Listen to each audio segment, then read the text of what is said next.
Welcome to Talking Balearics, a little bit later than previously advertised. Thank you, Richie. And it's me, Martin Makepeace here in Ibiza. And it's me, Richie Pye here in Mallorca. You all right, Mark? I've just been sitting at the computer for an hour waiting for you, Rich. Come on, tell me how busy you are. Very busy, but also very tired. I've had a very long weekend. Okay. Back in the UK. So, mate, should we get the football to speak out the way first, or do you want to talk? Well, I don't have actually any. You'll be pleased to know, or some of our listeners might be pleased to know. There's no Real Mallorca speak this week. Okay. Well, it's nearly the World Cup, but listen, I'm happy to quickly tell you that I quickly went back to the UK at the weekend to see my team Arsenal play in the Champions League. So we thought it might be a good idea to go to London and watch it in London rather than obviously watch it here. Very good. Which on the one hand wasn't great because we lost the game on the Saturday. On the Sunday, I went to the parade. But the parade looked great, Rich. You've got to tell me. I mean, that was a real pick-me-up after Saturday, wasn't it? Sure. It was. It was lovely to be involved in it. To be perfectly honest, Mark, to wait 4 hours to see a bus go past you in 20 seconds. Yeah, I'm sure. Through a load of red smoke, so you couldn't actually see anything anyway. Well, it wasn't actually great. And then... this is going to be Richie Rant today. Right? We like it. First up, Richie Rant. I like it, mate. Go on. Yeah, listen. Get out of the way, mate. Transport for London, Metropolitan Police, and Sadiq Khan, the mayor, hang your heads in shame. They decided that they close every single tube station around Arsenal. Okay. Why? Well, so nobody could get home, basically. It's bizarre, isn't it, Rich? It really is. I just couldn't understand it, Mark. To be honest with you, we walked. Listen, I'm not lying. I'm not whatever lie. We walked from Finsbury Park to the Arsenal tube station to Highbury and Islington to the Angel to King's Cross to try and find a tube station open. Nothing was open. And every single tube was shut until the crowd pressure on the police and the TfL staff at King's Cross made them open the gate because it was just dark. You know something, Rich? It's beyond stupidity, really. Is you've got a million people on the street. They need transporting somewhere, don't they? So, but anyway, listen. Forget that. The Richie Rant. Congratulations to Arsenal on a great Premier League championship. Shame about Saturday night. We won't go into detail, Rich, because I'm sure you're absolutely mortified. But listen, a great season for Arsenal. It was good, yeah. We enjoyed it. This is Talking Balearics. And by the way, who switched the burners on, Rich? I've just read a great thing here, right? Listen to this. Sea temperatures have reached an all-time high in May, highest ever, okay? And the highest was on the Mahon buoy, which reached 26.58 degrees Celsius. That's water temperature, by the way. That's not even air temperature. Also, the Dragonera buoy recorded 26 degrees, 26.2 to be. And I didn't know where Dragonera was, but it's off the coast of Andrax, I believe, isn't it? It is. Perhaps you want to explain that when you talk about the Mahon buoy and the Dragonera buoy, you're not talking about some kid in the middle of the ocean somewhere. No, I'm talking about this is boating.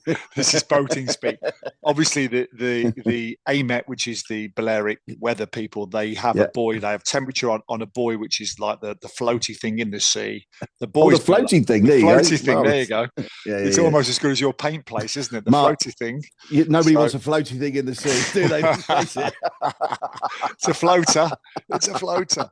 So they record the temperature and it's the highest ever, which, I mean, I've got to tell you, I've never known it to be this hot and humid I know it's June now, but it was last week, it was May. I mean, we're going to have a crazy summer, aren't we? Yeah, we are. I think so. Yeah, I think you're right, Mark. And listen, to be honest with you, London wasn't much better. London, was just bad. So can't escape it. We've gone from a really cold winter to a really hot summer, hasn't it? So anyway, Rich, Talking Balearics, me and Richie here on our weekly podcast talking about the Balearic Islands. Please like, comment, and subscribe. We'd really appreciate it. Thanks for all your feedback as always. Richie, what have you got for me this week, please, buddy? A ban on unruly flyers, Mark. Okay, and that doesn't mean people that are giving out leaflets on the street. No. This is could be a blanket ban for anybody causing trouble in the skies. So we'll talk about that. I also have a story about TripAdvisor, actually, which is quite an interesting story. Yep. I thought I'd pass on to you as well. Europe's best beaches have been named by... I think it's a magazine, actually. I'm not quite sure. Let me check when I do. You've been reading Condé Nast again, Rich? You know, no, not Condé Nast. No, I didn't read Condé Nast because I can't pronounce their name. So I've moved on from Condé Nast to something else. And actually, I've just read my notes. I do have a little bit of Real Mallorca talk. Okay. Actually. Oh God. Right. So okay. there you go. No, I know you have. You can't get away from it. So no, not at all. Okay, Rich, thanks for that. I've got hotel bookings, a bit of news on peak season, which is, in the Balearics, peak season is very important. So I've got a bit of news on that. Got some cultural news as well. Got a couple of festivals this week, which I'm going to go into, which I think is always nice. And I've also got, the vehicle limits that we talk about, a bit of an update because there's a bit of a standoff going on, which doesn't surprise me because, as we've mentioned before, I don't think anyone knows what's going on with it, Rich, to be fair. And I just think it's up in the air. So, people have started throwing mud at each other. So I'm going to go into a bit of detail on that. And also, Rich, I'm going to talk about clubbing because there's a big name coming to Ibiza at the end of this month. So I just want to talk about that and maybe talk about a little bit more as well. So 4 stories from me this week, Rich. So excuse me for adding another one on there. Is that big name in the club? I can't believe you just stole my fire there, Rich. Listen, that's it. You've got to know what the artist is and what he sang, of course. Yeah, of course, yeah. You know what I mean? He will be in the club, yeah. Put it that way. There you go. There's nothing worse than a couple of 50-somethings trying to act cool on the podcast, is it? It's horrendous. You listen to the right one if that's what you want. Absolutely. Go on, Rich. Fire away, buddy, mate. Officials are going to look at drunk and abusive air passengers, looking at actually banning them from flying under proposals drawn up by ministers, it can be revealed. They are looking at basically if anybody was causing trouble on a flight, what happens is obviously they can get banned by the said airline, but then they can go and choose and fly with somebody else. And what they're planning to do is put up a blacklist of people who actually cause trouble on a Ryanair flight or an EasyJet flight and give them a blanket ban on any flight in the future, basically meaning that they can't go anywhere. I think it's a fantastic idea. And to be honest with you, because I know you've mentioned this quite a few times, Mark, there's going to have to be a tragedy before anything actually does happen. And there will be. Mark, I hate to be the prophet of doom, but there will be a tragedy one of these days. I've seen how those flights are. But listen, I'm going to have a Marty rant in a very short time, but let's have a little, about this. But go on, mate, far away. Well, I don't know if you remember back from your tour operating days, Mark, but there used to be, and I know it existed because I was actually shown it once. There used to be a blacklist of people who were constant complainers, people that would book a holiday, complain, and then would get their money back or part of their money back. And there used to be a blacklist of names, and that name was also shared amongst tour operators. And if that person was on that list, the company would fight it tooth and nail to not have to give them any return. So it's not something that's new. And I think, if you listen, it's a dangerous thing, isn't it? We to be unruly on an aeroplane, not only endangering your own life, but you're endangering the life of every single other passenger on that plane as well. Do you know what I mean? So I don't think it could be tolerated. And I agree. I just think, I think probably they need to look at themselves as well, the airlines, selling alcohol, etc. And then that might have to go back to the airport selling alcohol as well. I think, it's fueling, which is probably not the right word, but you know what I mean? It's fueling unruly behaviour. And particularly on, I know, listen, you've been probably on many Ibiza flights thinking, God, it's going to kick off here. I've been on a few Mallorca flights as well, to be honest with you, the same ilk, and it's not a great thing. No, it's terrible, Rich, and it's one of my absolute pet hates. I did see this story, Rich, and it's a good idea because if Mr. Smith or Mrs. Smith or Miss Smith wants to start causing trouble, then great, but just ban them. Just don't let them fly with anybody because we can't tolerate this behavior. And I've said it before, something will happen one of these days, Rich. I've been on these flights and the 5 o'clock Manchester or Gatwick flight from the UK to Ibiza is absolutely, it's petrifying, Rich. It really is. I'm not a great flyer anyway, so I tend to kind of put my headphones on and just stay out of it. But it's horrendous, mate. It really is, and something's going to happen. So listen, I'm absolutely all for this, and it's time we name and shame them. It's all right. I'm saying, we were a bit drunk. I'm with you, Rich. I think Michael O'Leary called for it a few weeks ago, didn't he? Saying, he did. And I remember people pushing back, but I'm all for dry airports. I really am, mate. If you can't wait 3 hours until you get to your actual destination, then you've got a problem. No, totally. Listen, you wouldn't do it. You wouldn't do it if you were driving. Do you know what I mean? Also, no. Well, at least one of you were driving. Do you know what I mean? And don't this could probably go back to you 250-year-olds being miserable. No. This is safe. This is safety, to paramount safety. It's unbelievable, and I couldn't think of anything worse being stuck in the sky with a load of idiots who were kicking off on a plane. It's couldn't think of anything worse at all. Well, it's a confined space, Rich. This is the problem, isn't it? You can't get away from anywhere, and I do sometimes feel the staff on board are overwhelmed by it. And I know that I know quite a few cabin crew, and they say they dread their rota. And they like 5 o'clock from Manchester or 5 o'clock from Gatwick on a Friday to Ibiza or Mallorca, or Alicante's bad as well, I believe as well. So the hot spots, Rich. I mean, we're a victim of our own success. You never want to take that magic away from the island, because you want them to feel that excitement of coming to the islands, of course. Right? But you've got to be careful on, you've got to be careful on the flights. And I was on a flight a couple of weeks ago from Birmingham, I think it was, on a Sunday afternoon. There was a couple of guys who were playing music really loud on their like his little speaker. And the cabin crew asked them many times, and they wouldn't turn it down, Rich. It was bizarre. But listen, it's one of my pet hates, Rich, and I write about it regularly, and we've really got to clamp down on it, and I'm all for that as well. When you fly on these flights, obviously coming to the islands, you're going to be flying peak season, and there's some peak season news this week. See what I did there, Rich, with a segue, just to very good. Yeah, no, listen, it was a nice one, wasn't it? Just a little segue there. Just a little report out this week. I always scan the broadsheets in Ibiza and just look for some news, and I think it's difficult to underestimate how important the peak season is to us, isn't it, Rich? Because you can actually turn your season when you run a business in Ibiza or Mallorca or Menorca, you can turn your business around in 6 weeks, and the 6 weeks of that is the peak weeks, which is, I would say, probably middle of July till late August, isn't it, Rich, as well? So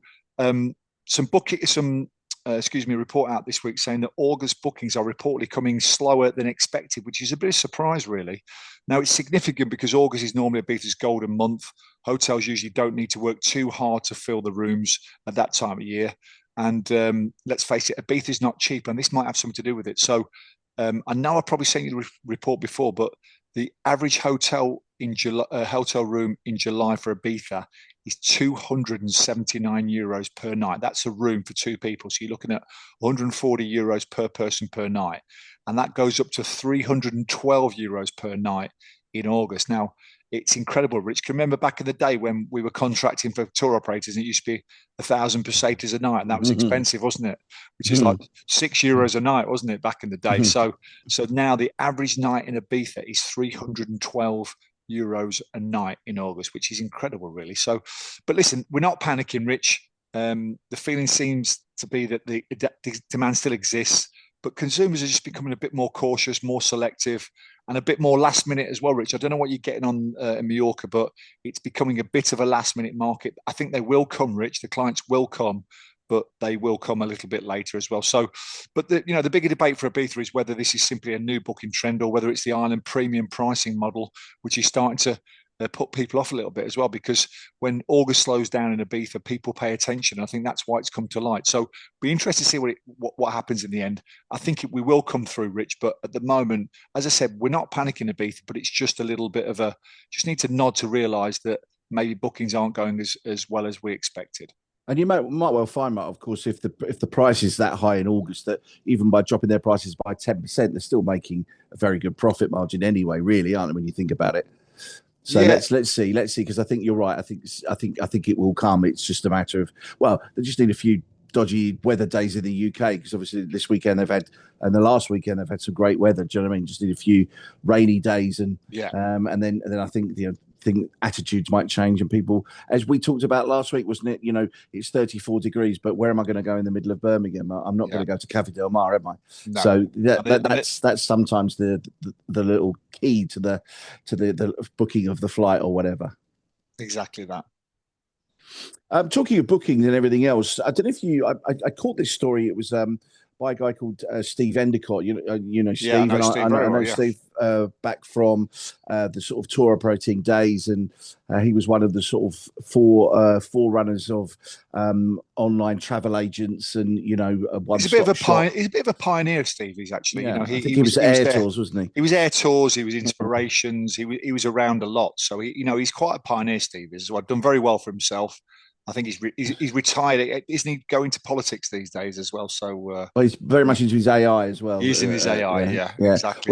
Which is one of the reasons that it seems that TripAdvisor has been declining over the last few years with the advent of AI and people searching. It seems that people aren't actually posting views and everything on TripAdvisor, which is where people, years ago, that's where they used to go. Oh yeah, I want to go to this hotel. Oh, go and check it out on TripAdvisor, see what it's like. Look at the views and everything. I'll be honest with you, I never use TripAdvisor because I just feel that it's just an opportunity for people to could slag something off because they didn't like it for some particular reason, and it's not an actual true view of what you can see. But also, I think with the advent of TikTok, Instagram, Snapchat, and everything else, the younger crowd aren't using TripAdvisor at all. They're using those platforms where you can obviously post videos or voice links or whatever, particularly videos and pictures. That's where they're going to get their content and see where they want to go on their next trip, basically. So it's an interesting time for TripAdvisor and what they're going to do to actually sort of generate, because you can literally now go to ChatGPT and say, search me a holiday in, I don't know, in Mallorca or Ibiza. And I want it wants to be 4-star. I want to fly out of Manchester, I want to book some excursions, and it would just give you a whole list of things there and then. That's what he's doing. And it could also mean trouble for, I don't know so much about sort of tour operating as a general, like I'm talking about people like Jet2 or TUI, for instance, because they're sort of they have a wide range of products to offer to people. But maybe the online travel agents, people like on the beach and love holidays, those sort of people could be in a little trouble in the future. But let's see. I mean, obviously we've come a long way since, when we were repping, I remember, blimey, there was about, I can't remember, it's probably over 50 tour operators used to come to Mallorca. I used to know a girl who did 10 minutes she was in an hour in the same hotel. She did 10 minutes in an Intersun uniform, went to the toilet, changed into a Lancaster uniform, 10 minutes, and then came back out again in a global uniform, 10 minutes, and then she was in another, which was a sailing company. Within an hour, she got 5 companies done, and then left the hotel to do the next hotel. Do you know what I mean? It was madness. I mean, if you look at that business model, Rich, it feels old. I've got to say, good point on TripAdvisor, Rich. I've probably not thought about this, but all of a sudden, TripAdvisor feels like Facebook. Yeah. Now we all know that Facebook, for the older crowd, exactly. Facebook is now for the middle-aged crowd, isn't it? It is. So you've got TikTok and Snapchat and, in many ways, Instagram. Maybe Instagram's probably for the millennials, but the younger crowd are going to TikTok as well. So, I remember going to Florida many years ago, and we booked somewhere. We checked on TripAdvisor, and the reviews were pretty poor, actually. We thought, well, listen, we're going to go anyway because it was a big apartment. Got there, it was wonderful, Rich. So you got to really be careful. You can manipulate those. There's people out there who actually charge you for manipulation of reviews, don't they? Or they can do it either way. So you've got to be careful. But also, TikTok, they show you, it's like our social media, Rich. We only show you what we want to show you, don't you? I don't show you very much on a Saturday when I'm unblocking that toilet, my hands up the toilet. You know what I mean? It's, that's not very sexy to put online, is it? So, I think you've got to be careful, but there's so much information out there in cyberspace that really, that there are no secrets these days, Rich. If it's a dodgy hotel or if it's a dodgy airline, people will know about it and they will book accordingly, won't they? Yeah, if that's what you're doing on your Saturdays, Mark, I think you should get out more, to be honest. Yeah, well, unfortunately, when you run a villa company, Rich, that's what you do on a Saturday, I'm afraid. Everyone always says to me, you don't work. I said, of course I don't put it online, do I? So, Rich, you're a bit of a culture vulture, aren't you? I know. Oh, yeah, love a bit of culture, me. I know you're a culture person, aren't you? Non-stop, down the pub, watching the football, all that stuff. Exactly, that'll do me. Yeah, but I was in Ibiza Town at the weekend, and there was a big festival setting up, and it was called the Ray of Light Festival, which is basically, it's a film festival. A guy called Ray Stevenson, he was an actor, quite a famous actor, although I'm not sure he was kind of a headline actor, but he was very well known in the industry, and basically passed away, unfortunately. And his partner, who I believe is Italian, has set up a little festival in Ibiza for in his name, which is really, really good. I mean, it's just a nice thing. Sometimes we do talk about maybe the problems, because that's what hits the headlines. We talk about the clubs a lot, which I'll do a little bit later, and other things. But there is a lot of culture happening, Rich, and I notice it, especially with the Balearic Islands over the last few years, that they're really going that cultural way, especially low season. We talked about it a few times with the festivals and the different things they do week to week.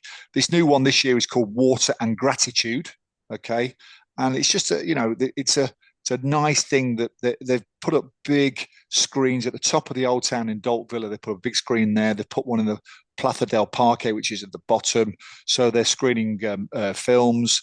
It really is a different side of the island. So when people think about Ibiza, they think of clubs and beach clubs and maybe the hedonistic side. But there's a lot of culture on offer, Rich. And I just thought this is a really nice festival this weekend, this week. And I think it's done in the right way. Let's say in the name of an actor who loved Ibiza, lived at Ibiza. So in memory of Ray Stevenson, the Ray of Light Film Festival in Ibiza this weekend. So if you are here, or this week, should I say, if you are here, go and check it out. European Best Destinations is a company that you go. It's basically an online travel agent, really, that you go to and obviously search for holidays. They're quite big on Instagram, TikTok, etc. They've come up with Europe's top 10 beaches. Mark. Okay. I don't know if you've seen this. Seen this. No. Right. Okay. And who are they again? Tell me again. What's they're the name? European Destinations. Did I call them European Destination Service? I think I did. Right. So basically, yes, you can go. I've just seen them online. They've just you can search holidays through them, basically. So they've come up with these top 10 beaches. So the first, or number 10, as we do the countdown. Yeah. I don't know if I can say this. It's called Paleokastritas Beach in Corfu in Greece. Have you been to Corfu, Mark? I have been to Corfu, Rich, but I've never been to that. I've never been to that beach, but good. Okay, Kaputas Beach in Turkey. I don't know if you've heard of that one. I've never been to Turkey, so I can't tell you. Number 8, Ravinia Beach in Corfu again. So Corfu seems to be doing very, very well here. Here we go. Kavlika Kiva Beach in Norway, of all places. Okay. Comes in at number 7. Number 6, Cala in Mallorca.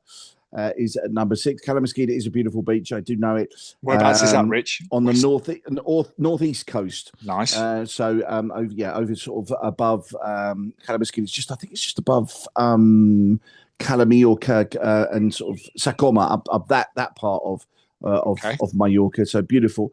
Number 5 is these words, Bogliasco Beach in Italy. I should have thought about this before I said it. Bogliasco Beach in Italy. Okay. That is, it doesn't actually tell me where in Italy it is, which is not going to be very helpful, is it? Oh, it's near Genoa Airport, actually. It's not far, so there you go. Number 4, Elefonisi Beach in Crete. The Greeks are doing well, aren't they? Very good. Very well. And it's another one here, Fateri Beach in Kefalonia in Greece at number 3. Number 2, another Greek. They must be a Greek operator. Of course, it's got to be Greek, Rich. Come on. Vatumi Beach in Antipaxos in Greece. Yeah, I've been to that one. And the top beach, according to this company, as I say once again, are called European Best Destinations, is the Monte Clerigo, the Sunset Beach, as it's called, in the Algarve in Portugal.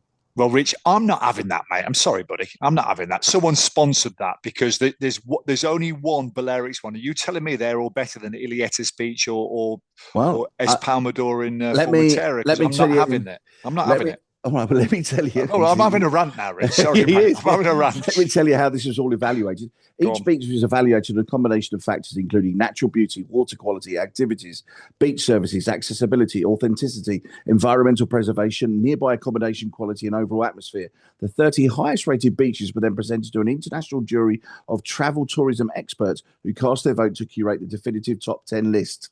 There you go. It's very subjective, that, Rich. I'm spelling a little bit of BS there, I'm afraid. But at least the Balearics was at least we got one in there. You got one in there as well. A beach I've never heard of or never been to as well. So. Cala very nice. Right. No, listen, we'll put that on the list there. But listen, I'm feeling it might be a Greek tour operator that sponsored that one, Rich. I'm afraid. I think so too, Mike. It's a bit like those travel awards that I always see online. You've seen those travel awards where they must have 20 of them a year. I mean, they're all nonsense, aren't they? Where whoever's sponsors the award probably gets the next award, doesn't it? So it's listen, I'm all for a jolly up, mate, but come on, let's get some sense in there as well.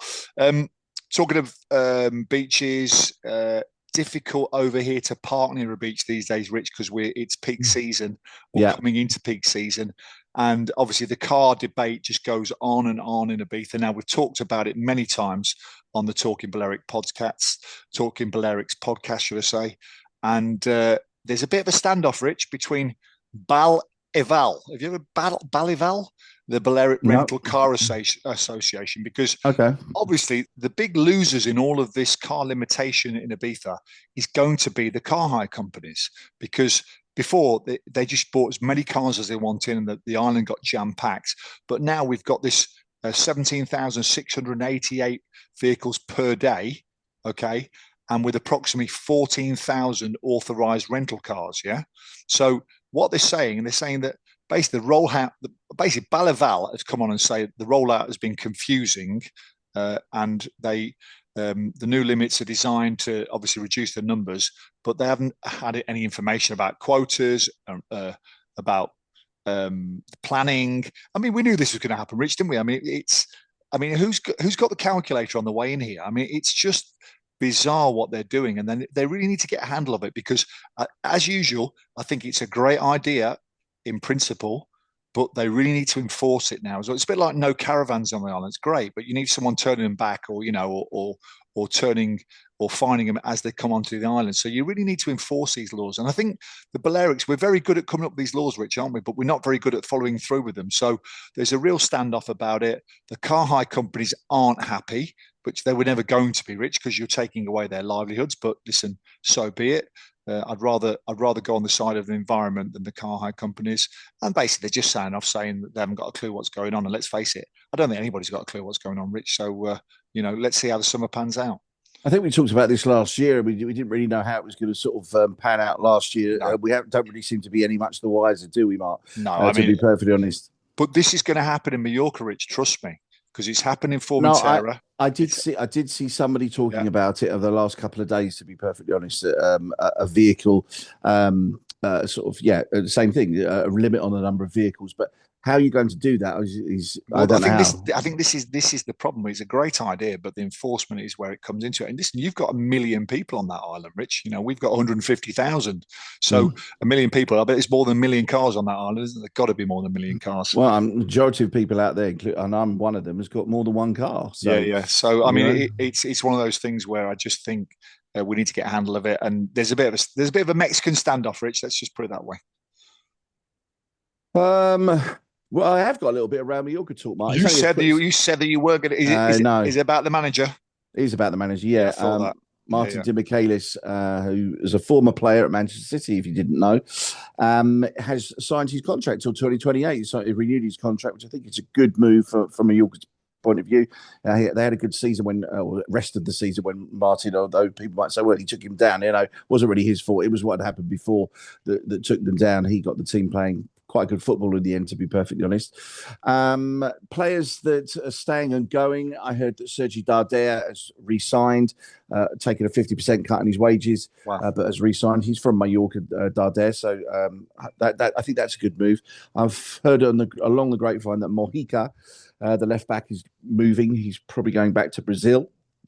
I think whether that's before or after the World Cup, I'll wait and see. And the big one, which is Muriqi, apparently the agent is talking to the club about a move possibly to Fenerbahce. That's one of the teams that would mention. That would make sense, wouldn't it? Yeah, because he's obviously chasing the money, isn't he? And Fenerbahce will pay him what he wants. Well, he's I didn't realise he's 32 now, Mike, so he's not exactly a spring chicken anymore. Yeah. He was, second top scorer. It's his last contract, Rich, probably. So last but one anyway. So you don't blame him, Rich. If you're second in the Pachichi, then you deserve a good move, don't you? No, exactly. There's one left field move that could happen for him, which I think you might be interested to hear about. Go on. Barcelona apparently have been looking at him to replace Lewandowski.